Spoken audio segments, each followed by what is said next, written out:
Bonjour et merci d'avoir choisi la récupération autonome. Alors, cette récupération autonome vous offre plusieurs choses. Déjà, la première des choses, vous ne serez pas facturé de frais si jamais le carburant n'est pas complet. Bien sûr, vous serez facturé du carburant manquant, mais pas de la prestation d'aller jusqu'à la pompe à essence pour faire l'ajustement, l'appoint. Vous n'aurez aussi pas de frais si jamais vous avez des contraventions. Donc, juste les frais de transmission sont offerts. Et surtout, vous avez une assurance sur les pneus, sur les jantes, sur les vitres, sur les rétroviseurs, sur les optiques et sur les pare-brises.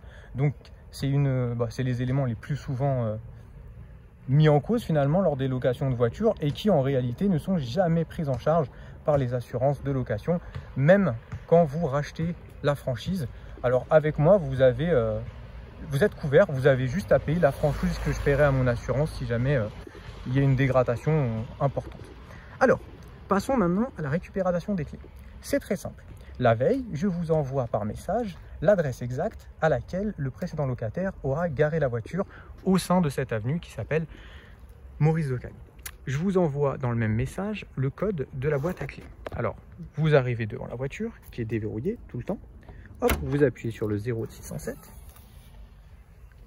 Vous levez le tapis de coffre.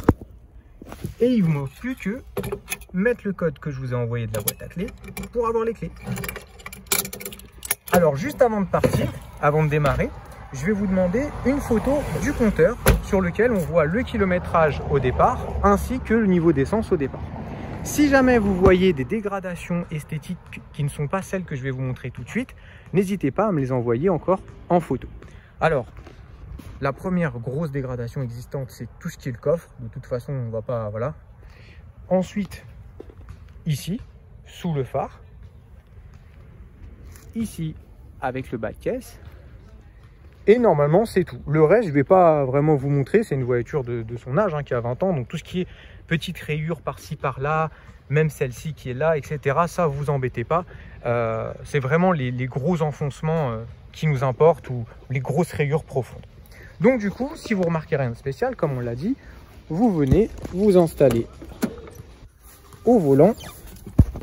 Hop, on prend la clé, on met le contact, on attend 30 secondes qu'on puisse voir le kilométrage, c'est bon, et vous m'envoyez cette photo, vous pouvez prendre la route. Maintenant, la même chose au retour. Donc au retour, vous stationnez la voiture, alors ça c'est très important. Vous stationnez la voiture avenue Marc-Sangnier, là où est-ce que je suis actuellement. Vous pouvez aussi bien la stationner dans les places comme ça que dans les places comme ça. Si vraiment par hasard vous ne trouvez aucune place dans cette avenue, c'est très rare mais ça peut arriver, vous avez une seule autre avenue où j'ai le droit d'être stationné, c'est de l'autre côté de ces deux bâtiments. En fait, vous avez le périphérique et la rue parallèle au périphérique s'appelle avenue Adolphe Pinard, côté banlieue. Donc vous pouvez la stationner à n'importe quel numéro de rue de l'avenue Adolphe Pinard ou Maurice Docane.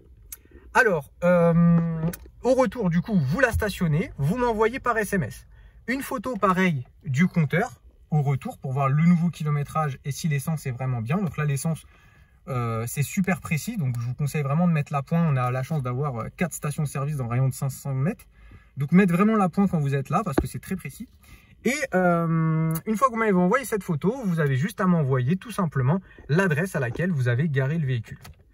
Vous enlevez ensuite la clé. Vous ne verrouillez pas la voiture.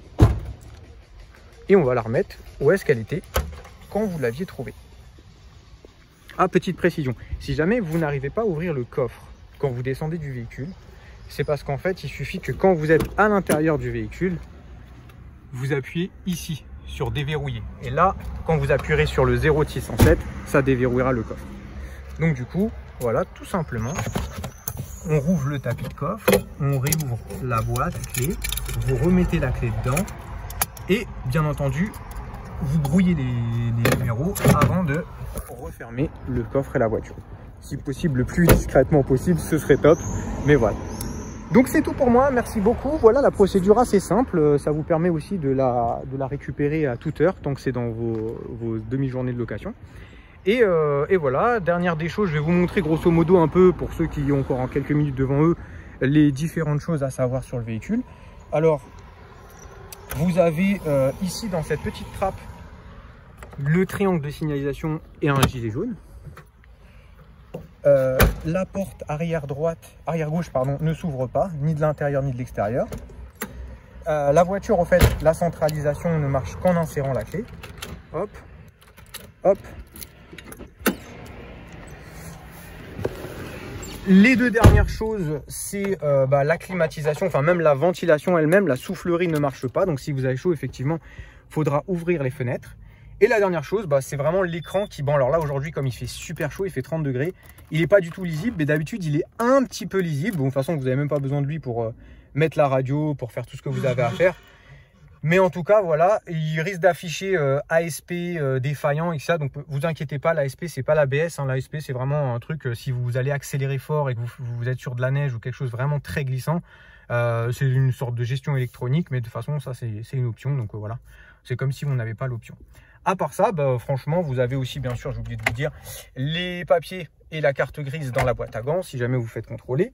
Vous avez ici une petite cassette avec un petit câble jack que vous pouvez insérer ici et relier le câble jack à votre téléphone pour écouter le son de votre téléphone.